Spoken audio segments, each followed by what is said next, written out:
was a lot going on with you. It's a lot of people that was denying your claims, and you know, wholeheartedly, they know the truth and they know what's going on. Yeah, and they're telling their side of the story, and your side of the story seems to be false in their eyes. This is my first time being able to tell it. Yeah, and making everybody else say that it's false. Yeah, because you know when you came in here, you hopped out of a wheelchair. When I seen you, you had the bandages and all that. I was here before you.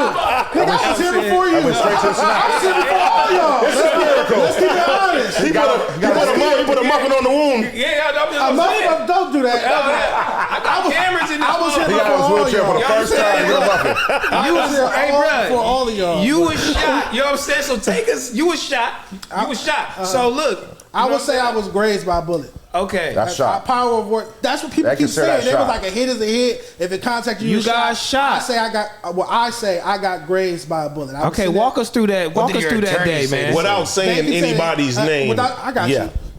People keep saying, attorneys keep saying a hit is a hit. Everyone keeps saying that to me. Like if it made contact, it made contact. I believe in the power of words. I'm not inviting that into my life. Okay. I had people that have lost their life. I know people that have lost their life to that. So on March 25th, it was a Monday. I went in to do No Jumper News. I believe it was Flacco, Sharp, and myself. We did the news. We walk out. You guys know the building, so I don't have to explain everything. I walk out. I always sit at that conference table. You guys know the table, right? I always sit right there, eat right there, be on my phone, get some work done. And that's exactly what I was doing. Flacco left, Sharp left. Adam was in his office with the door closed. So there's no other personality. No one else was there. There was no jumper personality that was there who could even speak to the incident. I'm the only personality, sans Adam, who's in his office with the door closed, that was there at the time. Minding my business at the table and just a loud bang, boom, or what have you, goes off, and like the gun went off under the table is what I'm assuming. So a person was sitting next to you, which was a security guard. He was at the table. He was at the security guard. The security guard. Yeah, the security guard. Yeah. I mean, he didn't have a gun license. The security guard. Did you? Yeah, he doesn't. I didn't know that. I didn't know that at the time. Oh, but you know that. Without saying names. I know that now. I didn't know. Saying that. I didn't know that. I didn't know that at the time. Oh my God! But you know that now.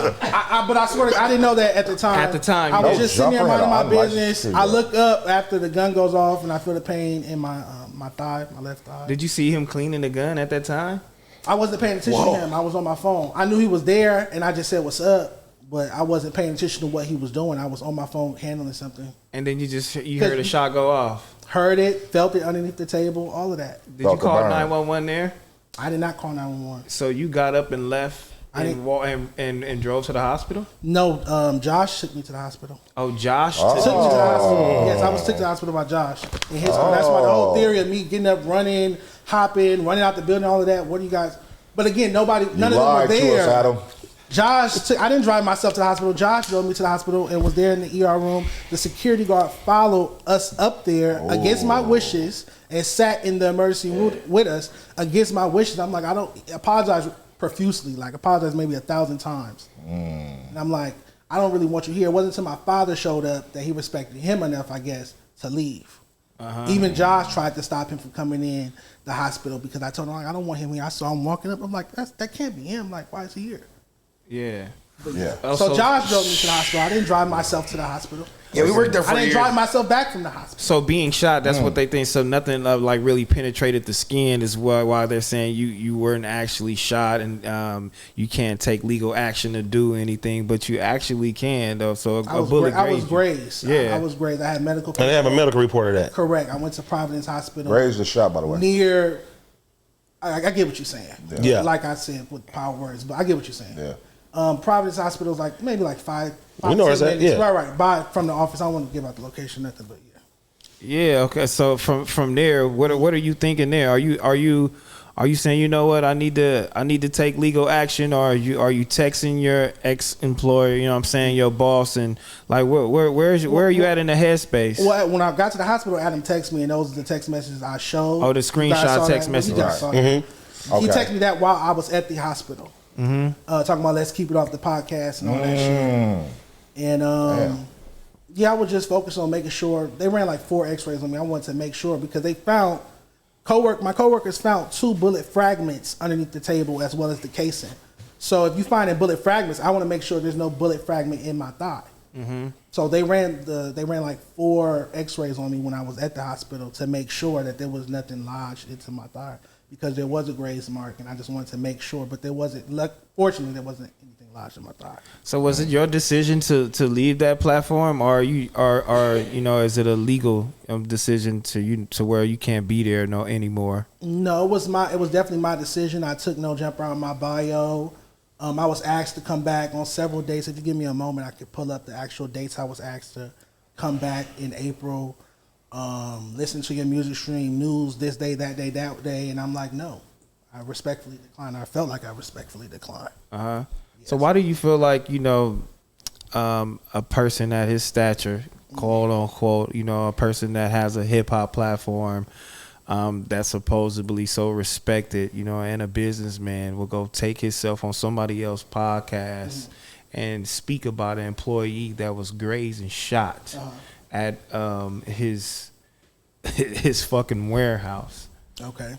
Like, why would you think that man would do that? Like, did you respect that at that point? Because I obviously know you didn't, because you posted screenshots. You posted those screenshots. He said, let's keep it off the podcast, but here you are sitting on the podcast talking about it. So now I'm sitting on the podcast talking about it. Yeah. Let's keep it off the podcast is what he texted me while I was at the hospital. He also said, we could read you want to read the text message real quick? Give me a second. Read them, man. Fucking bummer, dude. I didn't want to never have to. When he heard the gunshot, heard the gunshot, he came out of his office and was like, what the fuck was that? And everybody was like, so-and-so, the security guard, just fired a shot. We think Dejon's been hit. And he just went right back in his office. That's why his text begins with an apology, does it not? Well, let's read the text. But his text right back in the office begins with an apology, and he just closed his door. And I never saw him again that day. Didn't hear from him until I got to the hospital. You go to the hospital? Josh drove me to the hospital. Josh brought me lunch to the hospital. So Adam texted me Monday, March 25th. No, at 2:18 p.m. He said, "Hey, dude." And he's referring to him going back into the office. Hey, dude, I'm really sorry about this. I was kind of in shock earlier and didn't know what to say. Again, remember, he heard the shot, came out the office, and I guess he was in shock. So you were there when he came out the office? Yeah, okay. Well, we're asking. This is for he's getting transported to the hospital. I'm afraid of your fucking story, bitch. Shut up. What's wrong with bitch? Goddamn. Why y'all talk to each other like that? He's still married. He's still married. He's still married. Yeah. Come on. All right. So where was I at? Hey, dude, I'm really sorry about this. I was kind of in shock earlier and didn't know what to say. Just know we're on your side and thinking this was super effed up, fucked up, obviously. And we're going to try to do everything by the book and make sure you're good and shit. I said, I appreciate it. I know it was all an accident. Just want to get checked out and make sure everything's okay. Crazy day at the office. He said, insane. Let's keep it off the podcast and shit. I assume that means social media and shit, podcast and shit. Keep it off the media. And I don't want people to feel scared. So instantly, he's trying to cover it up and conceal it.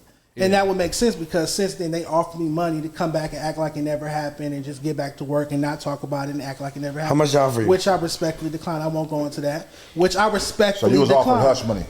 Hush money, yeah. I was offered hush money to come back and act like it never happened and I declined it. Okay, hold on. I got a question. So once this happened, right? Yeah. And I know that you called in and you were saying like you missed everybody and shit. Like why? Not everybody, but I miss the people I do. But why did you like? If you knew like the seriousness of what was going on, like what made you like live and because I feel like that was the point to where motherfuckers would be like nothing happened because a nigga cool. He called us saying he missed us and shit like that. I was asked by production to call into. I was asked by production to be there. That was one of the days they asked me to be there. You guys know Michael from 100%. Cool. That was the one I was coolest with, had the best relationship with. He hit me and asked me to call into the show, so I called into the show thinking that they're going to talk about it. Once I realized that they weren't talking about it, I hung up so the you phone. Thought they was alive? They was going to talk about the shit that happened. It was a Saturday news show at the No Jumper store, and I have the text messages where I was asked to call. I was asked to come there and be on camera, and I declined. Then I was asked to call into. So I'm thinking, okay, so you felt bamboozled then. I guess I could, but in hindsight, I should have never worked there. When I got the email from Miss Laura offering me the job, I should have said, hell no.